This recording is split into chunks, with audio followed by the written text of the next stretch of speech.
Hey, I think we need to break up. What? Why? I thought things were going so well. I mean, the way you treat me, the way you've been acting, like you haven't spoken to me in 3 weeks. Well, you haven't spoken to me in 3 weeks either, and communication works both ways. So it's my fault. I'm not gonna let you gaslight me. I made my decision. We're done. Like, hopefully, we can be friends sometime down the road. I don't want to be your damn friend. If you want me in your life, it's gonna be in a relationship, not in friendship.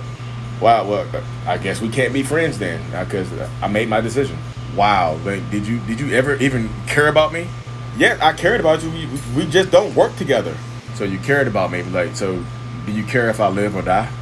What does that even mean? Like, yo, of course I care if you live or die. Well, it doesn't mean anything. Just if something happens to me, just know that I'll be watching over you from above because I love you. If something happens to you,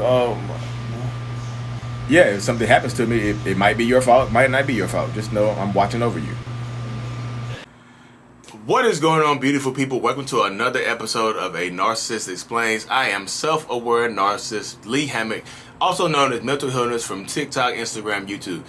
If this is your first time seeing my face, my platform is dedicated to bringing awareness to narcissistic personality disorder, and in the process, get more people to therapy. I've got a few, and validate the victims and survivors of said disorder. This series right here is dedicated to taking my TikToks and YouTube shorts, which are 60 seconds, and expounding upon them, opening them up. The one you just watched right there was about the skit I did on TikTok was about when you, like, with a person, you in general, you in particular, try to break up with a narcissist or a toxic person or somebody in general. They don't have to be a narcissist, but I'm talking from the narcissist perspective. Right there, the narcissist immediately tries to guilt trip you. Sorry. Right there, immediately from the beginning, I think we should break up. Why? What happened? The narcissist know, like, we as narcissists, we know that we have been treating you badly. But if you stuck around for such a long time in a lot of situations that we don't think it's bad enough for you to leave. So we don't ever expect you to leave. So when you do leave, it comes as a shock. So what is it? So what? It's not shocking that you are leaving. It's shocking that you. It's not shocking that you said we treated you. It's not shocking that you think we've been treating you badly, because we have. It's shocking that you tolerated it for so long and now you want to leave. So in that situation right there, he immediately, like the narcissist, he or she immediately tries to guilt trip the other person, saying, "Hey, look, you never really cared about me, did you?" What? I never cared about you. You see, guilt trip. You never really cared about me, because if you cared about me, you would stick around and fight for us. I'm not worth fighting for. This couple is not worth fighting for. The family we trying to build together is not worth fighting for. Like, what are we doing here then? Like, what's the point? I can't live with you. You can't live with me. Like, what is the whole issue? Like, we can't live together. Like, and then here he goes from guilt tripping you to emotionally trying to. When the guilt trip doesn't work, a lot of times you'll see that transition go from like guilt tripping to emotional manipulation, where they threaten to unalive themselves. And I have to say unalive instead of the slew of slide word, because YouTube and wherever this is gonna get posted, they might censor it. So they'll threaten to unalive themselves. I'll be here watching over you for the rest of your life. Because I'm not. I don't want to be on this. I can't live without you. I don't want to be on this planet without you. I'll be an angel from above, watching you, live your best life possible without me, because I wasn't good enough for you here on Earth. But I'll be a good angel for you. Stuff like that. And look, y'all, it's sad to say that stuff works. And I know I posted that video on my TikTok, and people like some people were surprised. They're like, grown men and women do this? Like, yes, grown men and women do this. This is not just something a teenager would do. This is something a grown man or a woman would do to manipulate you and to stand in an unhappy situation. And they'll be smiling and happy that you stay. You like, oh, you decided to stay. Oh my goodness, thank you so much for staying with me. I love you so much. I really, really appreciate you staying with me and making this work and trying to make this work. Blah blah blah. Blue blue blue blue blue. Beep beep beep boop boop. And the whole time the narcissist, like the whole time you're unhappy, the narcissist is happy. You wanted to leave, but now you feel guilty about leaving. So this emotional manipulation of threatening to unalive themselves is literally works the same type of way. As a guilt trip. It's literally a guilt trip. If you leave, I'm going to do this to myself, and it'll be all your fault. So you have to live with that for the rest of your life. You have to live with the fact that you didn't fight for us enough, and I wasn't strong enough. You left me at this vulnerable time.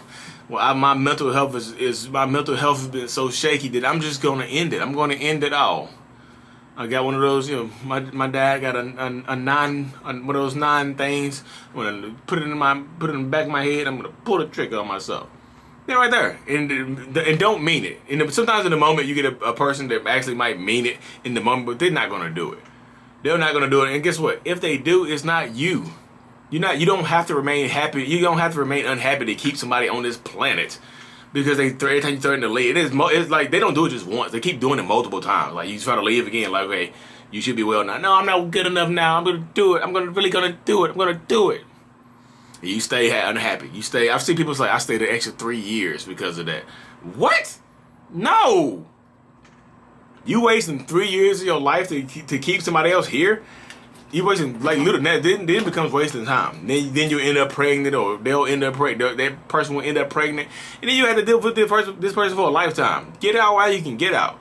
I know you're gonna ask, like, how do you combat this situation? You call the mental health hotline, the suicide hotline, or whatever, or you call the police. Just tell them, like, I'm gonna. I get that you feel that way. You feel like you want to unalive yourself. What I'm gonna do for you is I'm gonna call the police right now for you, okay? And they're gonna come here, and they're probably gonna put you on a 48 to 72 hour hold in a cell and let you, to work in the padded jacket. They let you work these issues out, so you don't want to do this to yourself, okay?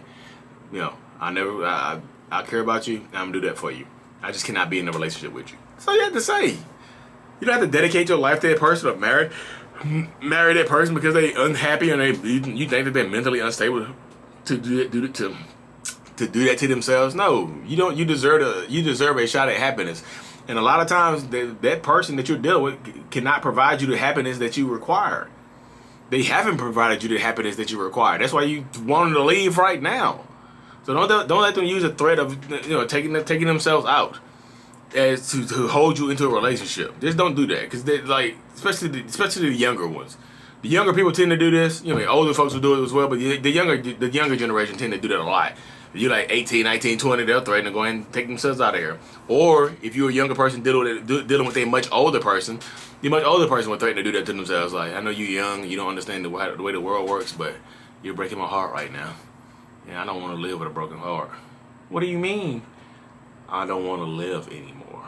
I'm going to unalive myself because you're going to leave me right now in my fragile state. And now you 17, 18, 19, 20 years old, you get emotionally manipulated. You stay in an unhappy relationship and waste the prime of your life, your early 20s or your mid 20s or your early 30s or something, on a person that you don't want to be with, to keep them here. Stay safe. Protect your peace. That's all I gotta say, y'all. Literally, protect your peace. Anyways, y'all, thank y'all for tuning in to another successful episode. I really, truly appreciate every single one of y'all. I really do. I know y'all don't, sometimes y'all like, Lee, you don't appreciate us. I really, really do, y'all. I really, really do. I'm thankful for every single subscription I get, all of it, y'all. Really, I really am. I truly do.